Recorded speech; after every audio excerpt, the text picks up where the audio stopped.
बच्चों, आपको अभी मैंने बताया कि किसी भी समतल के निर्माण के लिए कम से कम एटलीस्ट 2 लाइन की ज़रूरत पड़ती है। इस समतल के निर्माण में 2 रेखाओं की ज़रूरत पड़ती है।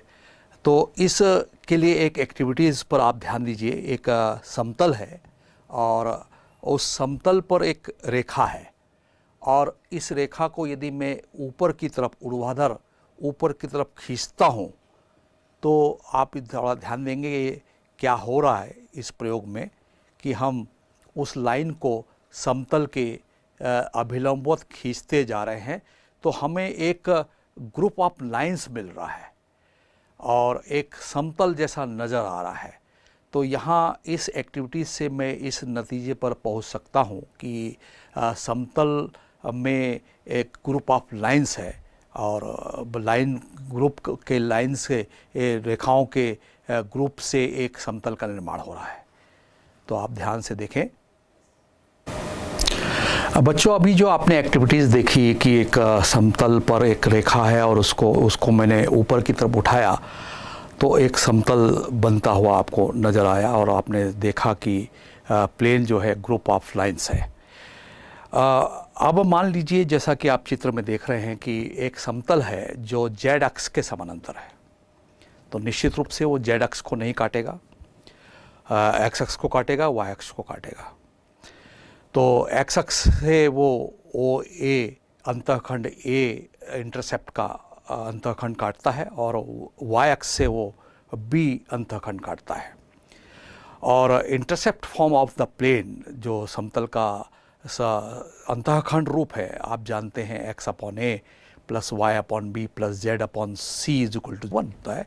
इसमें सी जेड अक्ष से काटे गए अंतःखंड की लंबाई है। तो मैंने कहा कि एक समतल है जेड अक्ष के समानांतर है, जैसा कि आप चित्र में देख रहे हैं, और उसमें C is equal to infinity रखना पड़ेगा हमें। और c is equal to infinity रखेंगे तो बच्चों आप देख रहे हैं एक अगला इक्वेशन कि x upon a plus Y upon B Z upon infinity is equal to 1, क्योंकि c इन्फिनिटी है। तो z अपॉन मैथमेटिकल कैलकुलेशन आप जानते हैं कि z अपॉन इन्फिनिटी 0 होगा।